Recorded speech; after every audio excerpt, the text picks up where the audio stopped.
भाषा को लेकर के, नेपाली मातृभाषा को लेकर के।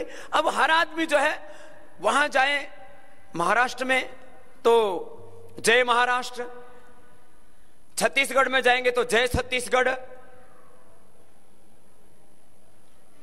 अलग अलग प्रांतों में जाएंगे तो आपको जय गुजरात, जय महाराष्ट्र, जय छत्तीसगढ़, जय भारत। तो आप हिंदुस्तान में भी जय भारत और जय नेपाली बोले तो दिक्कत क्या है? इसको ये नेपाली में इतना ज्यादा ये आग्रह क्यों आ गया? तो इसके पीछे कुछ लोगों की कुटिलताएं हैं। नेपाली जो भाई बहन है उनका तो हिंदुस्तान के लिए खून बहा है, सिर कटा है, सब कुछ किया है, और यहां तो प्रश्न ही नहीं है। यहां तो रोटी बेटी का एक बहुत, ये तो भौगोलिक जो प्रश्न है राष्ट्रीयता के, उनसे ऊपर का प्रश्न है भारत और नेपाल का। यदि दो राष्ट्रों की भी बात की जाए, वो बराबर के भाई हैं। तो एक प्रश्न तो ये कि इसमें शब्दों का आप लोग संशोधन कर लेना। मैंने जो शब्द सोचा बैठे बैठे कि भारत मूल के नेपाली हमारे भाई बहन भारत के नागरिक हैं, वो भारत के ही मूल के हैं। अब जो लोग दार्जिलिंग और सिक्किम में पैदा हुए उनके पूर्वज कहीं वहां नेपाल में पैदा नहीं हुए, नेपाल देश में। और जो नेपाल में जिनके पूर्वज थे, जिसका उदाहरण हमारे जो है बहुत अच्छे से सीपी गिरी जी ने दिया कि भाई ठीक है, ओबामा के पूर्वज अफ्रीका में थे ना, अमेरिका का जो है राष्ट्रपति वहां का मूल निवासी ही हो सकता है, तो वहां का मूल नागरिक है ओबामा, लेकिन उसके साथ तो सौतेला व्यवहार नहीं होता। अमेरिका जैसे ताकतवर देश में जो है, अमेरिका जैसा जो आज सुपर पावर कहलाता है, उस देश का राष्ट्रपति बना दिया जाता है। तो आप लोगों को, एक तो मैं सबसे भी कहूंगा, अपने आप को नेपाली कहने में गौरव महसूस कीजिए, और नेपाली भाषा भाषियों को जो सम्मान हिंदुस्तान के, जो प्रतिष्ठा, जो उनकी राष्ट्र निष्ठा को लेकर के जो भारत के नागरिकों को सम्मान और स्वाभिमान प्राप्त है, संविधान ने तो दे दिया है भाषा के स्तर पर और नागरिकता के स्तर पर। नागरिकता के स्तर पर और भाषा के स्तर पर आपको संविधान से अधिकार प्राप्त है। जो हिंदुस्तान के नागरिकों को अधिकार प्राप्त हैं वही सारे, चाहे नेपाली मूल के हैं चाहे भारत मूल के हैं, भारतीय नागरिक। नेपाली मूल, नेपाल देश मूल के भारतीय नागरिक और भारत मूल के भारतीय नागरिक, उनको संविधान की दृष्टि से नेपाली को, नेपाली भाषा, संस्कृति, सभ्यता को हिंदुस्तान में समान रूप से सम्मान प्राप्त है। भाषा को नहीं था, जो कि 25 साल के संघर्ष के बाद सब देश के जो है नेपाली भाषा भाषियों ने साथ दिया और वो सौतेला व्यवहार खत्म हो गया। अब संवैधानिक दृष्टि से कोई संकट नहीं है, सामाजिक दृष्टि से एक संकट है अभी भी। तो सामाजिक, सांस्कृतिक, आर्थिक और राजनीतिक रूप से जो हिंदुस्तान के हिंदुस्तानी नागरिकों को प्रतिष्ठा प्राप्त है, वो हमारे नेपाली भाई बहनों को भी वही प्रतिष्ठा, वही इज्जत, वही सम्मान और स्वाभिमान के साथ जीने का और आगे बढ़ने का अवसर हिंदुस्तान में मिले। इसके लिए आप भी संघर्ष कीजिए, हम आपके साथ में रहें। चाहे वो जुडिशरी का क्षेत्र है, और इस तरह के लोगों को आगे भी रखिए, उससे प्रेरणा मिलेगी। जुडिशरी में एक हमारे जज साहब मिले, ब्यूरोक्रेसी में कितने चीफ सेक्रेटरी बने हैं जी, बहुत एक आबादी तो है और बड़े मेहनती लोग हैं, समझ पढ़े लिखे, दिमाग भी कोई कम नहीं है। देखो जुडिशरी में कितने हमारे नेपाली भाषा भाषी, कोई भी उनको शब्द दो आप, क्योंकि आपको अभी नेपाली कहने से आप लोगों के मन में एकदम ये आ जाता है नेपाल का नागरिक, ये आपके मन में भी नहीं आना चाहिए। तो जुडिशरी में कितने टॉप पर पहुंचे जी, ब्यूरोक्रेट्स में कितने टॉप पर पहुंचे जी। पॉलिटिक्स में तो मुझे आश्चर्य हो रहा है कि एक भी कैबिनेट मिनिस्टर नहीं बना अभी तक। क्यों नहीं बन सकता भाई? सिक्किम प्रांत का मुख्यमंत्री जब नेपाली हो सकता है, आपको लोगों को मैं नेपाली शब्द बोल रहा हूं, जब सिक्किम प्रांत का मुख्यमंत्री 1 साल से नहीं पूर्ण बहुमत से, वहां तो एक भी विपक्ष में एक भी कोई विधायक नहीं है, वहां दार्जिलिंग में एमएलए हो सकते हैं, तो सेंट्रल गवर्नमेंट में क्या नेपाली मूल का भारतीय नागरिक हो या भारत मूल का नेपाली हो, तो आगे हिंदुस्तान में मैं आपको ये गारंटी देता हूं, हम इसके लिए काम करेंगे, आपका कैबिनेट मिनिस्टर भी हिंदुस्तान में हम बनाएंगे। क्यों नहीं हो सकता?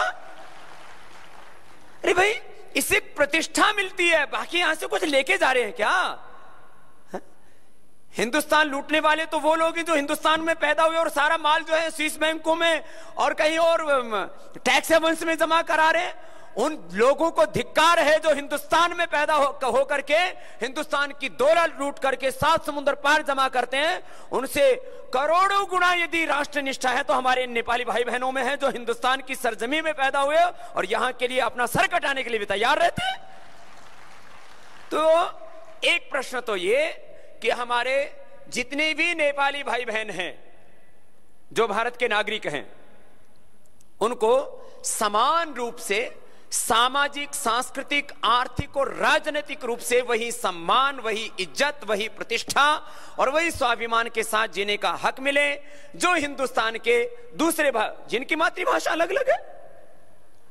तो आप लोग भी इस बात को गर्व से करें, हमारी मातृभाषा नेपाली है और हमारी राष्ट्रभाषा हिंदी है, इसमें क्या दिक्कत है? और वो ये बहुत बड़ी बात मैं कहता हूं कि 99% नेपाली भाषा भाषी जितने भी भाई हैं जिनकी नेपाली मातृभाषा है वो सब राष्ट्रभाषा को उतना ही सम्मान देते हैं, बल्कि कहीं कहीं हिंदुस्तान में राष्ट्रभाषा का विरोध होता था, अब तो वो कम हो गया है, लेकिन कभी भी हमारे नेपाली भाई बहनों ने राष्ट्रभाषा का विरोध नहीं किया बल्कि उसको राष्ट्रभाषा की तरह ही सम्मान दिया। तो एक तो ये 2 लाइन का एक तो ये था। अब तीसरी बात, इस काम के लिए आप लोगों को थोड़ा सा अलग अलग शहरों में आवाज उठानी पड़ेगी। कहीं पर 500, कहीं पर 5000, कहीं पर 50,000 आपकी संख्या है, कहीं 500। उत्तर भारत के मैक्सिमम शहरों में 500 से कम कहीं पर भी हमारे नेपाली भाई बहन नहीं है, उससे ज्यादा ही है। और 500 आदमी जहां इकट्ठे होकर के कोई कम से कम साल में 1 या 2 ऐसे अवसर हो जहां पर वो अपनी निष्ठा व्यक्त कर सके, अपनी राष्ट्र निष्ठा के साथ साथ अपनी मातृभाषा, अपनी संस्कृति और सभ्यता का प्रदर्शन करके उसको भी वही सम्मान समाज में दिला सके जो दूसरी भाषा भाषियों को है। जैसे हमारे मराठी भाई हैं, वो जैसे हमारे मारवाड़ी भाई हैं, वो जैसे हमारे गुजराती भाई हैं, वो गुजराती समाज जहां भी जाते हैं वहां गुजराती समाज के लिए भवन बना लेते हैं, कम्युनिटी सेंटर वहां खड़ा कर लेते हैं, उसके लिए काम करते हैं बहुत अच्छे से। गुजरात के लोगों को आपने देखा होगा जहां भी जाते हैं गुजराती समाज होता है। आप लोगों के इस तरह के संगठन क्या सभी शहरों में जहां पर इनकी 25-50 हजार, 10-20 हजार आबादी है वहां कोई सामाजिक इस तरह के गतिविधियां आप लोग शुरू करते हो कि नहीं करते हैं? जहां ज्यादा संख्या है वहां तो कर लेते हैं, जहां कम है वहां बिल्कुल दबे दबे से रहते हैं। अरे भाई हैं? तो एक इसके लिए संगठित रूप से आप लोगों को कमान संभालनी चाहिए कि जो है बराबर का सम्मान, बराबर की प्रतिष्ठा, इज्जत और स्वाभिमान के साथ जीने के लिए हम लोग अपने भाइयों को संगठित करेंगे और समाज में उनको वो प्रतिष्ठा दिलाएंगे। तो इसके लिए आप में से यदि 200-250 भाइयों बहनों ने ये काम हाथ में ले लिया तो मैं आपको इस बात को पूरे प्रामाणिकता से कह सकता हूं कि हिंदुस्तान में समान रूप से जो ये सोतेला व्यवहार, जो विदेशी भाषा और विदेशी नागरिक जैसा कहीं कहीं व्यवहार होता है, कहीं कहीं, सब जगह नहीं, ये सिक्किम में नहीं होगा, ये दार्जिलिंग में नहीं होगा, तो कहीं पर भी ये व्यवहार ना हो विदेशी नागरिक या विदेशी भाषा जैसा, नेपाली भाषा के साथ नेपाली के साथ विदेशी नागरिक जैसा और नेपाली भाषा के साथ विदेशी भाषा जैसा बर्ताव ना हो, इसके लिए ये प्रथम दृष्टया आपको काम करने की जरूरत पड़ेगी, और 5-10 साल आपने काम कर लिया तो ये सम्मान और स्वाभिमान का प्रश्न पूरा हो जाएगा। उसके लिए हमरो स्वाभिमान का ये पूरा अभियान शुरू किया है, उसके लिए ये आंदोलन शुरू किया है, और मुझे लगता है इसके लिए आप में से कुछ भाई बहन बड़ी भूमिका निभाएंगे। हम उनको पूरी ताकत देंगे, और यहां उनको कुछ विशेष प्रशिक्षण की जरूरत है तो उसको पतंजलि योगपीठ में विशेष प्रशिक्षण के लिए यहां शिविर भी लगाएंगे। यहां आपने देख ही लिया है सारा, जैसे ये पूरे भारत और भारतीयों के लिए है, ऐसे ही उन भारत और भारतीयों में हम अपने नेपाली भाई बहनों को भी, जो हमारे भारत के सम्मानित, प्रतिष्ठित और उतना ही देशभक्ति का उतना ही सारा जज्बा अपने हृदय में लिए रहते हैं, और कहीं ना कहीं कभी ना कभी ऐसा कोई ना कोई मौका आ जाता है जहां पर उनके आत्मसम्मान को, सबसे बड़ी चीज होती है जिंदगी में आत्मसम्मान। एक भिखारी को भी आप रोटी ऐसे फेंक के देंगे ना तो नहीं लेता है। एक भिखारी को भी आप पैसा फेंक के देते हैं तो नहीं लेता है। अरे एक आदमी जिसके पास सब कुछ है, आदमी सब चीजों से, आदमी भूखा रह सकता है, आदमी भूखा रह सकता है, भूखा मर सकता है, आदमी और सब कुछ सह सकता है, लेकिन उसके सम्मान और स्वाभिमान पर चोट आती है तो फिर वो आदमी जी नहीं सकता है। तो मैं चाहता हूं मेरे एक भी भाई बहन के सम्मान और स्वाभिमान पर चोट ना है, इसके लिए हमरो स्वाभिमान ये अभियान शुरू हुआ है, और इस ट्रस्ट के माध्यम से, हमरो स्वाभिमान आंदोलन के माध्यम से वो सम्मान, वो स्वाभिमान, वो प्रतिष्ठा नेपाली भाषा को और हमारे नेपाली भाई बहनों को मिलेगी, उसको हम दिलाएंगे। और आज ये नववर्ष पर यह अभियान शुरू हुआ है, इसके मैंने कहा तीसरे काम के लिए आपको एक भूमिका निभानी पड़ेगी।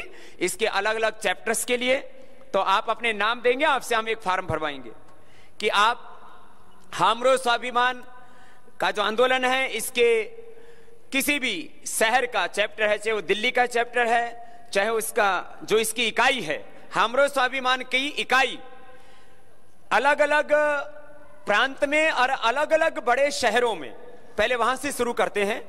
जो हमरो स्वाभिमान की इकाई के लिए अपने सम्मान, अपने स्वाभिमान, अपनी भाषा, अपनी संस्कृति, अपनी सभ्यता और अपनी राष्ट्रीयता को लेकर के उसके लिए जो एक बराबरी का हक है, मैंने कहा संवैधानिक तौर पर तो हो गया, सामाजिक स्तर पर उसको प्रतिष्ठा को दिलाने के लिए जो अलग अलग शहरों में इसकी हमरो स्वाभिमान की इकाई के लिए काम करना चाहते हैं, ऐसे कितने भाई हैं?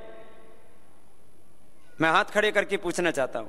हमरो स्वाभिमान की इकाई के लिए अपने अपने शहर में इसके चैप्टर के लिए जो काम करेंगे वो जरा एक बार हाथ उठाएंगे। मैं आपका अभिनंदन करता हूं, ये तो पूरा हो गया काम। ये तो 400-500 भाई तैयार है, हो गया। और इसमें जो ज्यादा ऊर्जा वाले हैं वो उसकी स्टेट इकाई के लिए काम कर सकते हैं। तो हम कल के सम्मेलन में अलग अलग शहरों में 1 साल के लिए टाइम पीरियड दिया जाए ना, तो उसके अगले साल फिर सम्मेलन करके उसका मूल्यांकन किया जाए। अगले साल फिर सम्मेलन का हो सकता है, समय गर्मियों की छुट्टियों में, अभी भी छुट्टियां तो लगभग हो ही चुकी थी, लेकिन 1 साल तक के लिए संगठन, हमरो स्वाभिमान संगठन की स्थानीय इकाई के लिए और कुछ को प्रांतीय स्तर पर जिम्मेदारियां दी जाएंगी, और 1 साल के बाद मूल्यांकन किया जाएगा और उस दौरान वहां पर अनेक कार्यक्रम किए जाएंगे। और मुझे लगता है 1 साल के भीतर एक राष्ट्रव्यापी बहुत बड़े संगठन का ये स्वरूप सामने आएगा हमरो स्वाभिमान का, और उसके लिए कुछ कार्यक्रम तय किए जाएंगे। वो कार्यक्रम आपको कल दे दिए जाएंगे। तो ये मुझे 3 बातें कहनी थी जो मेरे दिल में थी, इसके ऊपर आपके भी विचार लिए जाएंगे, बीच में संगीत आदि की प्रस्तुतियां भी होंगी। तो ये एक विजन था जो कुल मिलाकर के हमरो स्वाभिमान का कि इस आंदोलन के पीछे, इस संगठन के पीछे एक जो सोच थी, जो एक आइडियोलॉजी थी, जो प्रिंसिपल्स थे, वो मैंने आपके सामने रखे। और मुझे लगता है ये जो है कहीं ना कहीं जो एक दिल में चोट लगती थी कि विदेशी भाषा जैसा या विदेशी नागरिक जैसा कहीं पर भी एक भी कहीं हमारे नेपाली भाई बहन के साथ बर्ताव ना हो, और उनकी निष्ठा, उनकी विश्वसनीयता, उनकी प्रामाणिकता और राष्ट्र के लिए उनका जो योगदान है उनको वही सम्मान मिलना चाहिए जो सब भारतीयों को मिलता है। आप सबको मेरा हृदय से एक बार बहुत बहुत प्रणाम।